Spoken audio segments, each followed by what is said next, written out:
между партньори. Сигурна инвестиция, доказана коректност. Строителна компания Ник Ролд.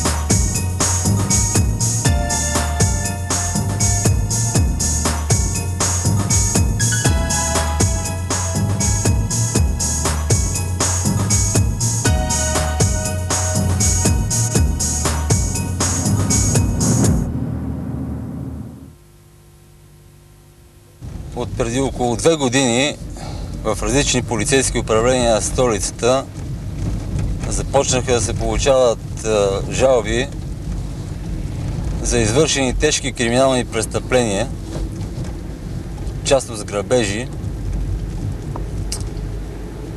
характерното за които е, че са извършени по особено жесток начин и бруталност.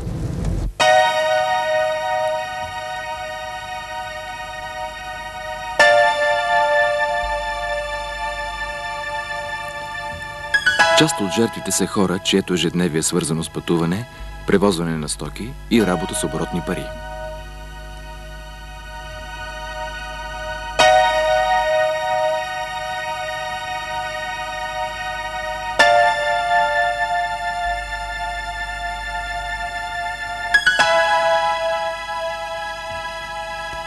Престъпната група набелязва целта и от тук нататък действията й стават точни и ясни. Всичко започва с насилие и завършва със страх.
В много от случаите пострадалите не подават сигнал в полицията, тъй като се боят да не навлекат върху себе си отмъстителния гняв на престъпниците.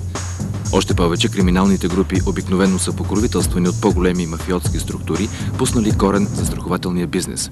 Така че жертвите треперят не само пред лицата на бандитите, но и пред институции, които сякаш винаги остават безнаказани.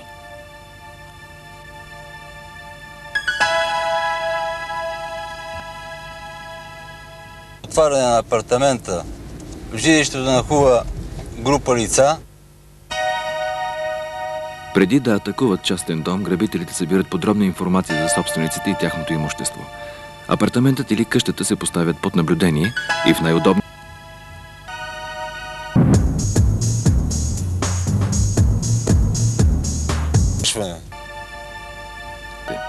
всеки техен удар. Издирвателно мероприятие 1964 година в град София ползва подящо се 6-ти микро.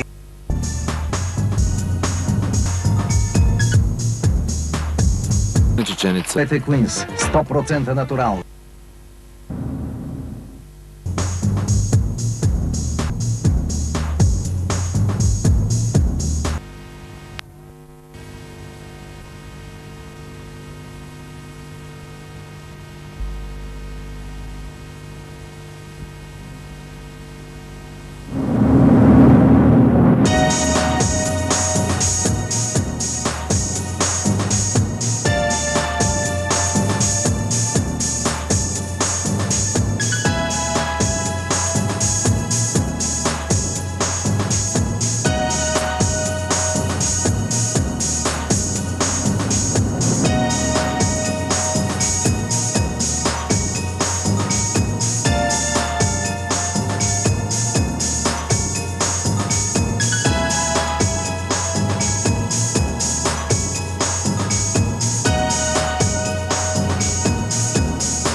Продължилото години наред социално-политическо напрежение на територията на бивша Югославия създава предпоставки за негативно въздействие на тамошните събития върху нормалните добросъседски отношения с България. Наложеното в резултат на неразрешимите конфликти югоембарго води до изграждането на нелегални канали за доставка на суровини и стоки от първа необходимост в Сърбия. Близостта на нашата страна до отворилия се черен пазар превръща българските престъпни групировки в основни инициатори на контрабандния трафик. Основна и най-доходоносна стока се оказва петролът.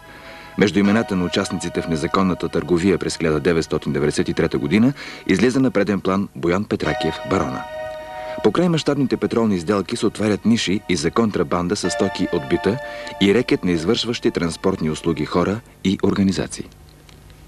По време на югоембаргото в района на границата, освен групата на Боян Петракиев, се очертава и групата на Драгоман. Тя се състои от 5 лица: Дончо, Пъки, Боби, Джейми и боксьора. След разбиването групата на Боян Петракиев през 1996 година набира мощ и наречената Драгоманска група. Те се занимават с изнудване на водачи на таксиметрови автомобили, обслужващи сръбския поток от граждани.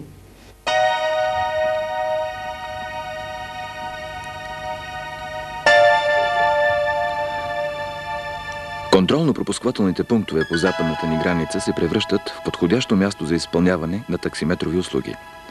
Много сръбски граждани, пазаруващи по принуда в България, се нуждаят от превоз. Таксиметровите шофьори се установяват за дълго време в близост до граничните райони и така стават плячка на престъпни групи, които обират процент от дневния им оборот.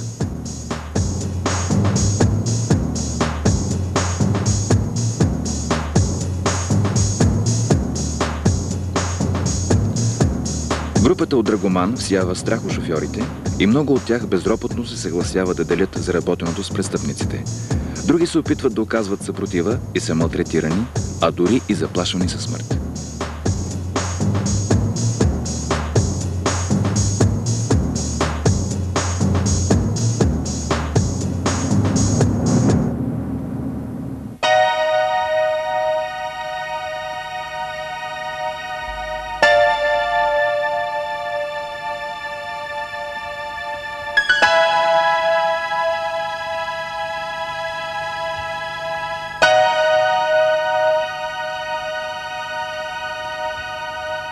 Освен с таксиметровия рекет, криминалните лица Младен Велчев, Дончо Дончев и Боян Георгиев се занимават и с контрабандна търговия на акцизни стоки, без платени данъци и мита. За своята нелегална дейност те си осигуряват цели складови бази и специален транспорт.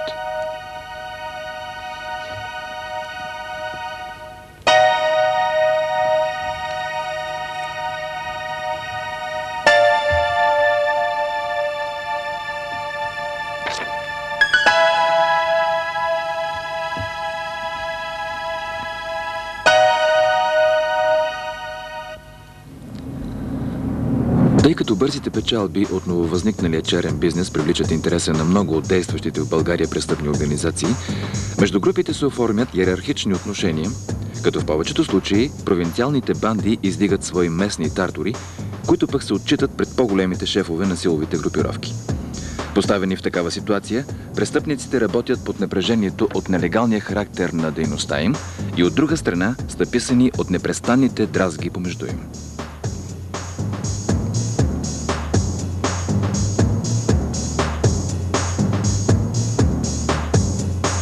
Разпределянето на заграбената печалба става трудно. С големи усилия контрабандистите успяват да постигнат баланса, при който доволни да бъдат и те, и тези, на които от своя страна трябва да плащат. Освен чисто финансовите въпроси, невралгични точки са и правомощията на една или друга група да упражнява определена дейност. Прекрачването в чужда територия води до опасни последици. Въпреки това, престъпниците не успяват да създадат точен регламент, който да осигурява безпрепятственото функциониране на изградения, скрит от властите канал.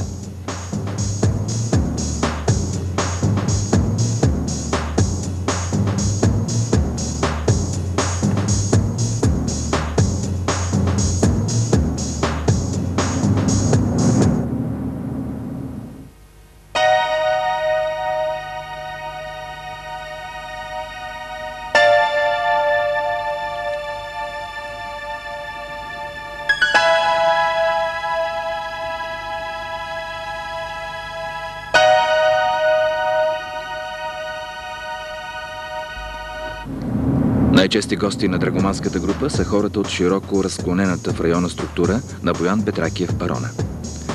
Обикновено драгоманците са готови за искания отчет, но така или иначе те никога не успяват да се държат достатъчно примерно и въпреки опитите за съпротива понасят финансови и телесни наказания. Противодействието срещу мощната групировка се оказва непосилно, затова те се завръщат към по-дребния рекет, засягащ таксиметровите шофьори.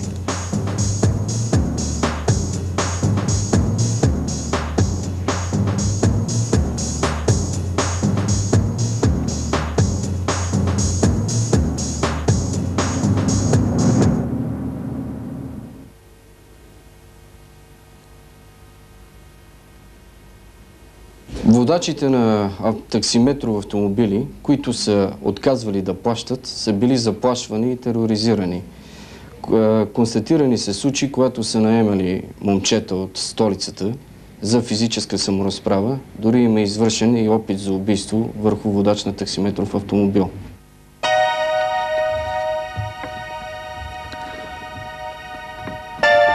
След като често им отнемат правото на участие в по-голямата игра, драгоманските престъпници засилват терора върху работещите край границата таксита. Опитите на шофьорите да не се подчинят ги вадят все по-лесно от равновесие и те прибягват до крайни мерки за демонстрация на безскрупулност и сила. Тъй като са познати в района за тежките присъди, те наемат лица от други градове. Така срещу водач на такси, отказал да плаща на бандата, е открит огън по време на движение. След като колата спира, започва изтезанието на шофьора.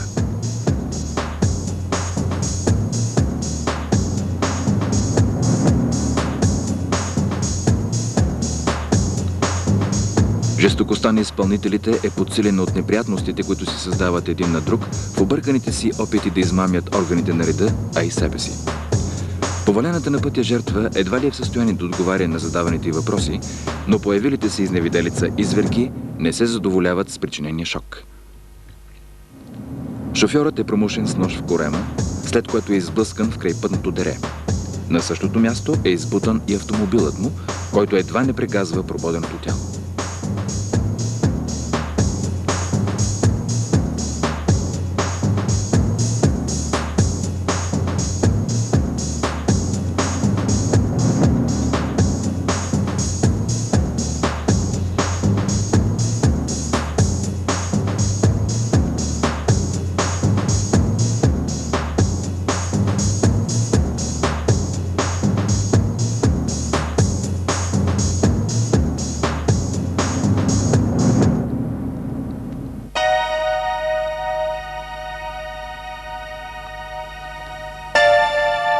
След като таксиметровият водач с последни сили избягва от върхлитащите гуми на колата, прави мъчителни опити да се съвземе и добере до най-близкото населено място.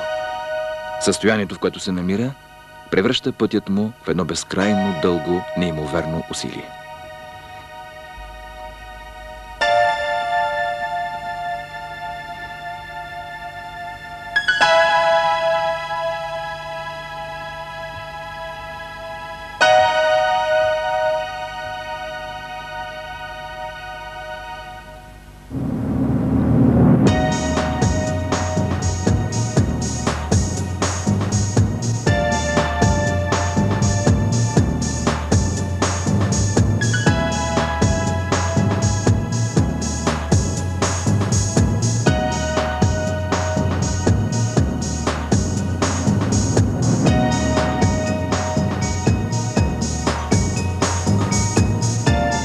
Все пак този мъж успява да преодолее болката и достигнал до органите на МВР, става първият свидетел по разследването на престъпната група.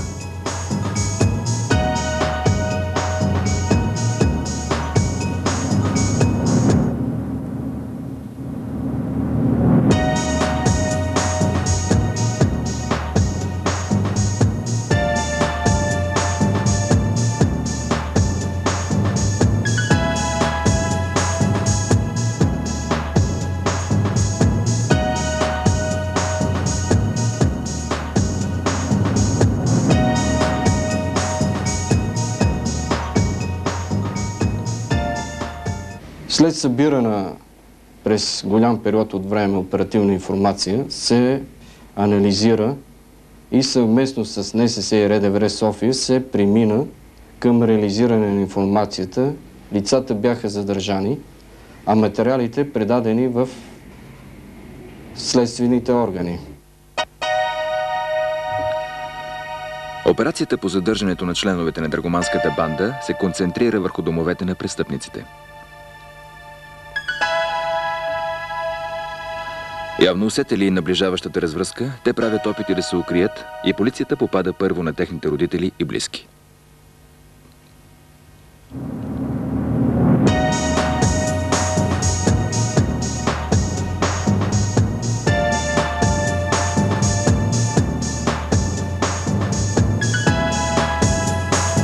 Започва претърсване на къщите и разпити, целящи откриване местонахождението на рекетьорите.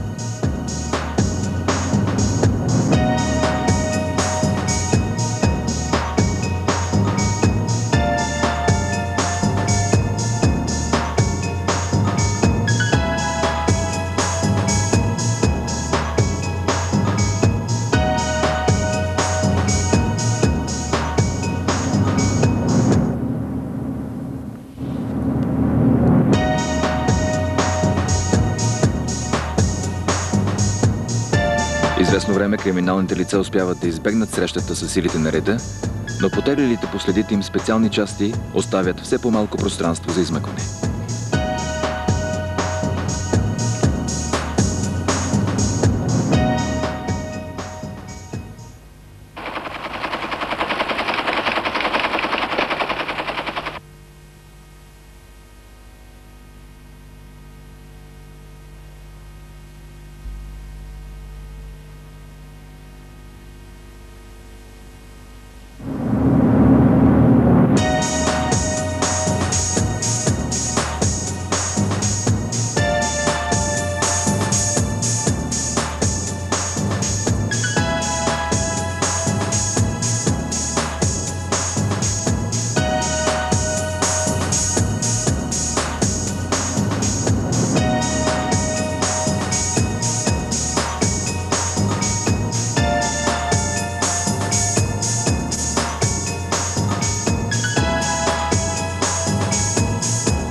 Периодът на югоембаргото. Международната изолация на западната ни съседка води до създаване на условия за нелегална търговия с суровини и стоки от бита.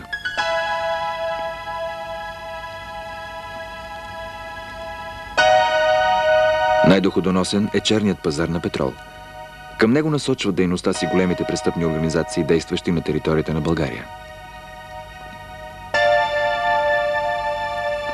Покрай мащабните петролни сделки се образуват по-малки престъпни групи, занимаващи се с контрабанден износ на продукти и рекет на транспортни служители в района.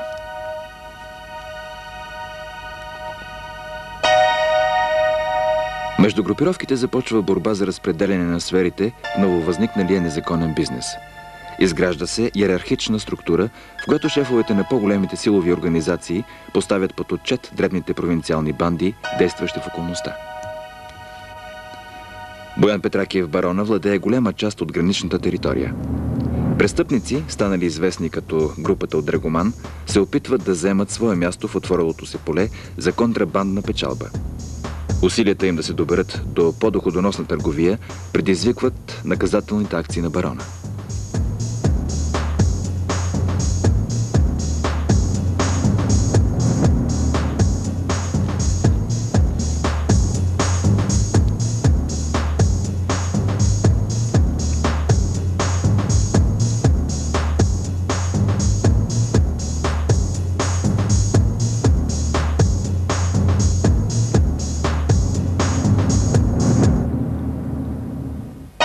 Останали в страни от петролния бизнес, драгоманците се концентрират върху реките на таксиметрови шофьори, обслужващи сръбските граждани, които търгуват с България.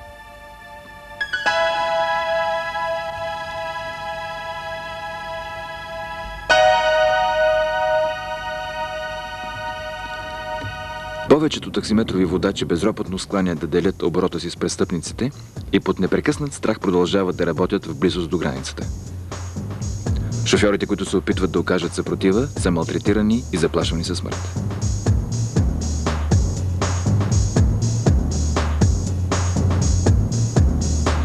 За специалните случаи рекетьорите търсят наемници от други градове, за да не бъдат разпознати.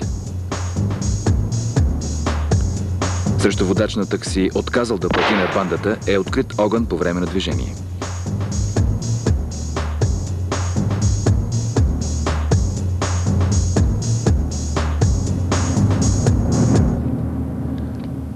След спирането на колата, жертвата е подложена на физически и психически тормоз. Предизвиканият силен шок не е достатъчен за насилниците.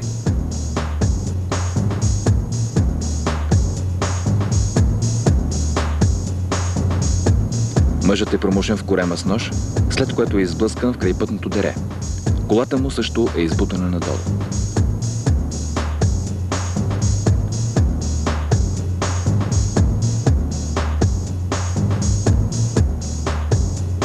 Гумите за малко не прегазват прободеното тяло.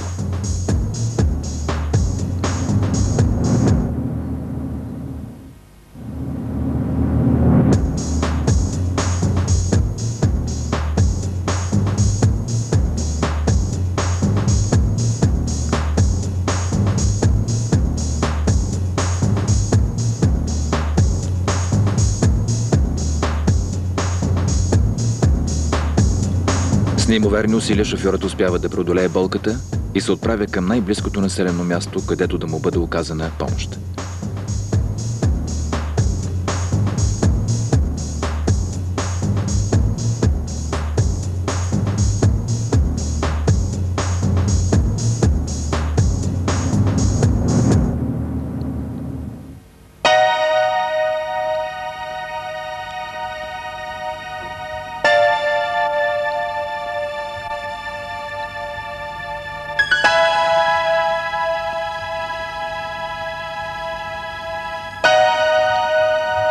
След тежки часове той успява да достигне до спасението и става първият свидетел по разследването на драгоманската банда.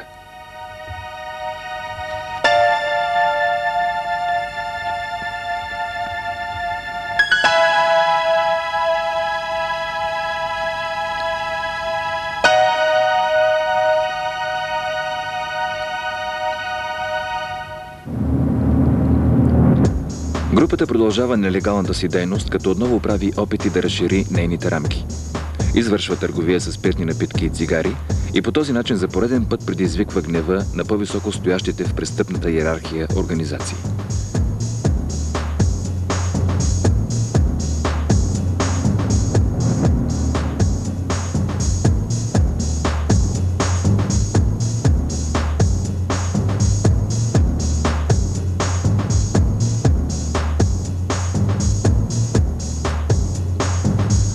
наказанията не закъсняват.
След вандалски акции, стоката е иззета, а те самите са жестоко малтретирани.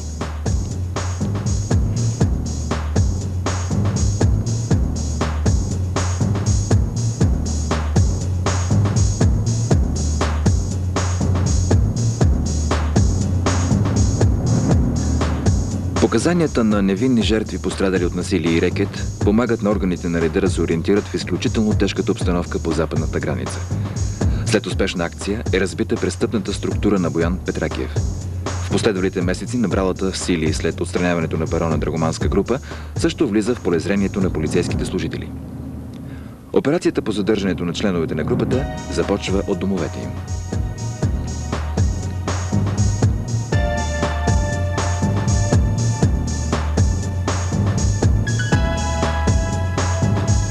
Явно получили сигнал за предприятите мерки, те се опитват да се укрият и полицаите попадат на техните близки.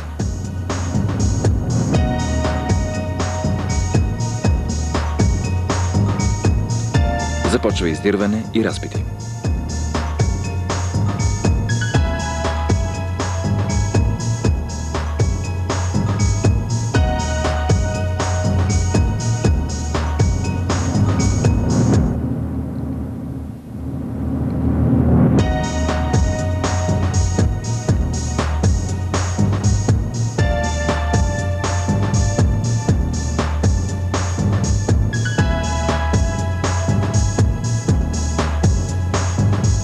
Внимателно се оглеждат всички помещения в къщите.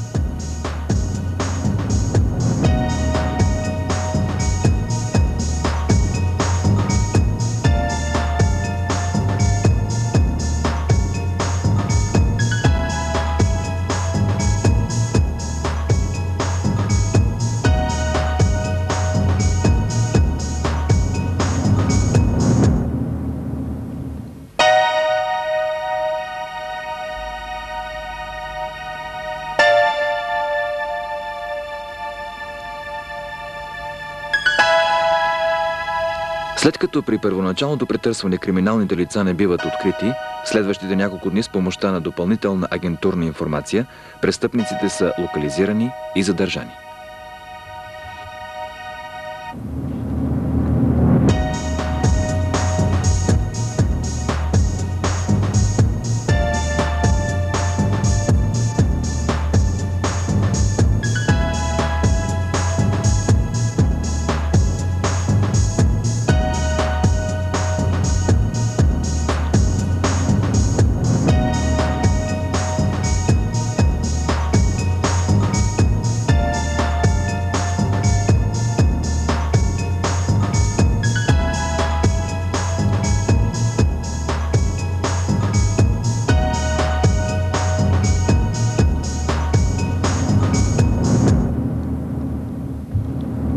Така завършва една продължителна полицейска разработка, извършена в изключително усложнената обстановка, свързана с събитията край западната ни граница.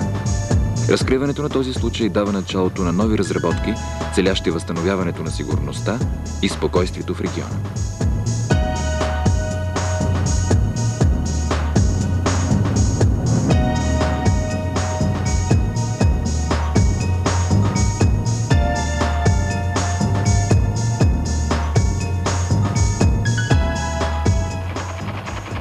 Драгоманската група е задържана и предадена на следствените органи.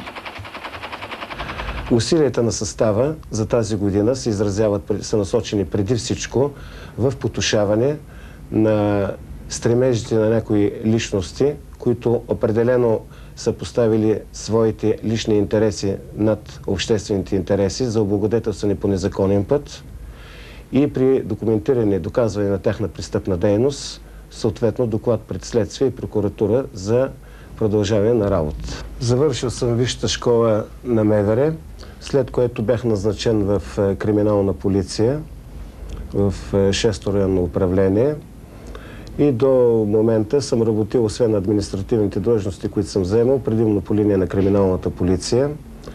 По време на работата си съм завършил школи в Киев, академия в Москва и академия в Балтимор, Съединените щати. Ползвайки се от опита, който съм придобил в непосредствената си работа и обмена с колеги, които работят по това направление, считам, че основно оръжие в борбата ни срещу престъпността би трябвало да бъде реализирането на наказателната отговорност, която се предвижда за извършените от тях престъпления.